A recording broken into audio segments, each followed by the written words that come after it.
The feeling of standing in the cold at Giants Stadium and seeing a towering receiver snatch a ball out of the air is something we never forget. It reminds us of the glory days when our legendary quarterback had those massive targets to lean on during championship runs. Our team is returning to that winning formula by bringing in a physical presence that changes everything for our offense. If you want more inside scoops on our G-Men, please subscribe to help us reach 500 subscribers and leave a like. Malachi Fields is the name every Giants fan needs to know right now because he represents a massive shift in how this team wants to play football. Head coach John Harbaugh is clearly tired of watching the offense struggle with small, speedy receivers who cannot win the physical battles down the field. Last year, our young quarterback Jaxson Dart had a really hard time connecting on those deep passes. When you look at the numbers, it is actually quite shocking to see that he finished dead last in the league when throwing the ball more than 20 yards down the field. He only completed about 32% of those long shots, which is simply not good enough if we want to win another Super Bowl. However, there is a very interesting pattern in how he plays. When he was throwing to guys who were at least 6'2", his success rate actually went up quite a bit. It turns out that height really does matter for a young passer who is still learning how to be accurate in this league.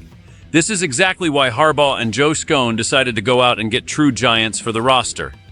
Malachi Fields stands at nearly 6'5" and weighs over 200 pounds, making him a nightmare for smaller cornerbacks to handle in one-on-one situations. He is not the only one joining the group either. The team has added a whole bunch of skyscrapers like Isaiah Likely, Ryan Miller, and Thomas Fidone to make sure the field is tilted in our favor. Even Darius Slayton and Theo Johnson are part of this new movement to get bigger and stronger on the outside. Harbaugh joked that he wanted real giants on the team, and he was not kidding at all. By surrounding our second-year quarterback with these massive targets, the coaching staff is trying to take the pressure off his shoulders. They want to make the passing game as simple as possible by telling him to just throw it up and let his big athletes go get it. This strategy worked perfectly for Eli Manning back in the day, and now we are seeing the franchise return to those roots to help Dart become a star. The decision to move away from the smaller, shifty receivers we saw under the previous coaching staff is a bold statement about the future of this offense. For a long time, the focus was on finding players who could run fast after catching short passes, but that style often left our quarterback hanging when he needed to make a big play down the sideline. Now the philosophy is all about the catch radius.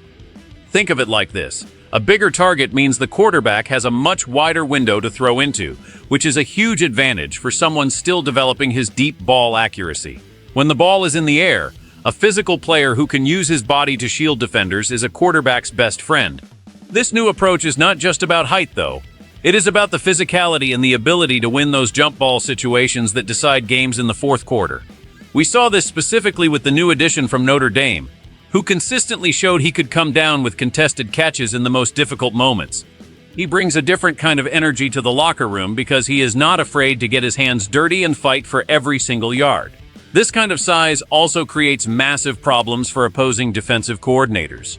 Most cornerbacks in the NFL today are built to handle speed, but they often struggle when they have to match up against someone who is 4 or 5 inches taller than them. By putting multiple tall targets on the field at the same time, our team is forcing the defense to make a choice. They can either try to double-team the big guy on the outside, or they can leave their smaller defensive backs on an island where they are likely to get beaten physically. It is a strategy that builds confidence for the entire huddle. When the players see a guy who can snatch a ball out of the clouds, it gives them the belief that no drive is ever truly dead. This shift back to a power-based passing game feels like a homecoming for the organization, moving us closer to the identity that defined our most successful eras. Everything comes down to how these changes actually translate into more wins on the scoreboard this season. If our young quarterback can turn those incomplete deep balls into big gains, it changes the entire geometry of the field for the rest of the team. Last year, defenses were able to crowd the line of scrimmage because they did not respect our ability to beat them over the top. That made life miserable for the running game and forced the offense into too many third and long situations. By adding these massive targets, we are forcing the defense to back off, which is going to open up huge lanes for everyone else. Think about the red zone, where the field gets smaller and the windows get tighter. In those situations, having a guy who is 6'4" or taller is like having a cheat code. You do not necessarily need a perfect throw. You just need to put the ball where only your guy can reach it. This is how you turn field goals into touchdowns And in the NFL, that is often the difference between a winning season and a losing one. There is also the human element of risk involved here. If these new additions cannot stay healthy, or if they fail to adjust to the speed of the professional game, the offense could become too one-dimensional. But the reward is potentially another trophy in the lobby. We have seen this story before in New York, and it usually ends with a parade when we have the right mix of size and talent on the perimeter. The coaching staff is betting the entire season on the idea that being bigger is better. It is a direct response to the failures of last year and a clear sign that they are willing to adapt to help their quarterback succeed. For the fans who have been waiting for a return to dominant, physical football, this news is like music to our ears. It feels like the team is finally playing to its strengths again, using the historical blueprint that has always brought success to the Meadowlands. We are not just looking for highlights. We are looking for a style of play that strikes fear into the hearts of our rivals. The tension surrounding this season is palpable because we all know how high the stakes are for the front office and the coaching staff.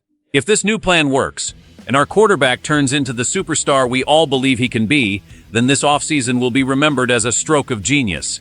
We could be looking at a high-powered offense that carries us deep into the playoffs and gives us a real shot at that 5th championship. Imagine a scenario where Malachi Fields is mossing defenders in the end zone while the crowd goes wild. That is the dream every Giants fan is holding on to right now. However, we also have to consider the alternative, because the NFL is a cruel business. If the deep ball completion percentage does not improve despite the extra height, people are going to start asking very tough questions about the leadership of this team. There is no middle ground when you make a philosophy shift this dramatic. You are either a visionary who fixed a broken system, or you are someone who chased a trend that did not pay off. The pressure on the young quarterback is also going to be immense. He no longer has the excuse of not having the right weapons around him.